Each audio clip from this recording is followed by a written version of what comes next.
Assalamualaikum warahmatullahi wabarakatuh. Salam sejahtera bagi kita semua. Om Swastiastu, Namo Buddhaya, salam kebajikan. Yang saya hormati Bapak Ibu yang hadir pada acara virtual hari ini. Semoga semua diberikan berkah keselamatan dan kesehatan. Peningkatan sistem evaluasi pendidikan adalah bagian dari kebijakan Merdeka Belajar yang didukung penuh oleh Presiden Jokowi dengan tujuan utama mendorong mutu pembelajaran dan hasil belajar para murid. Untuk itu Kemendikbud mengeluarkan kebijakan asesmen nasional yang dirancang tidak hanya sebagai pengganti ujian nasional dan ujian sekolah berstandar nasional, tetapi sebagai penanda perubahan paradigma tentang evaluasi pendidikan. Perubahan mendasar asesmen nasional adalah tidak lagi mengevaluasi capaian murid secara individu, akan tetapi mengevaluasi dan memetakan sistem pendidikan berupa input, proses, dan hasil. Potret layanan dan kinerja setiap sekolah dari hasil asesmen nasional ini kemudian menjadi cermin untuk kita bersama-sama melakukan refleksi, mempercepat perbaikan mutu pendidikan Indonesia. Asesmen nasional terdiri dari 3 bagian, yaitu pertama, asesmen kompetensi minimum atau AKM. Kedua yaitu survei karakter, dan yang ketiga adalah survei lingkungan belajar. Asesmen kompetensi minimum atau AKM dirancang untuk mengukur capaian murid dari hasil belajar kognitif yaitu literasi dan numerasi. Kedua aspek kompetensi minimum ini menjadi syarat bagi murid untuk berkontribusi di dalam masyarakat, terlepas dari bidang kerja dan karir yang ingin mereka tekuni di masa depan.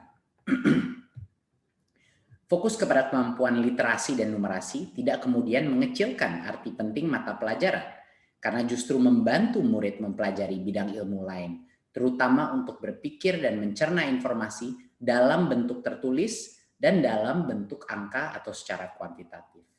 Jadinya kemampuan literasi dan numerasi adalah kemampuan yang akan berdampak kepada semua mata pelajaran yang diajarkan dan dipelajari oleh murid-murid kita. Bagian kedua adalah dari asesmen nasional adalah survei karakter yang dirancang untuk mengukur pencapaian murid dari hasil belajar sosial emosional berupa pilar karakter untuk mencetak profil pelajar Pancasila. Dengan 6 indikator utama yaitu beriman dan bertakwa kepada Tuhan Yang Maha Esa serta berakhlak mulia. Kedua, kebinekaan global. Ketiga, kemandirian. Keempat, gotong royong. Kelima, bernalar kritis, dan yang keenam, kreativitas. Bagian ketiga dari asesmen nasional adalah survei lingkungan belajar untuk mengevaluasi dan memetakan aspek pendukung kualitas pembelajaran di lingkungan sekolah.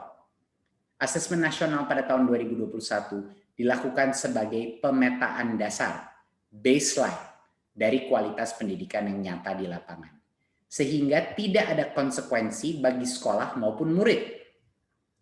Kemendikbud juga akan membantu sekolah dan dinas pendidikan dengan cara menyediakan laporan hasil asesmen yang menjelaskan profil, kekuatan, dan area perbaikan di tiap sekolah dan daerah. Sehingga sangat penting dipahami, terutama oleh guru kepala sekolah, murid, dan orang tua, bahwa asesmen nasional untuk 2021 tidak memerlukan persiapan-persiapan khusus maupun tambahan yang justru akan menjadi beban psikologis tersendiri. Tidak usah cemas, tidak perlu bimbel khusus untuk asesmen nasional.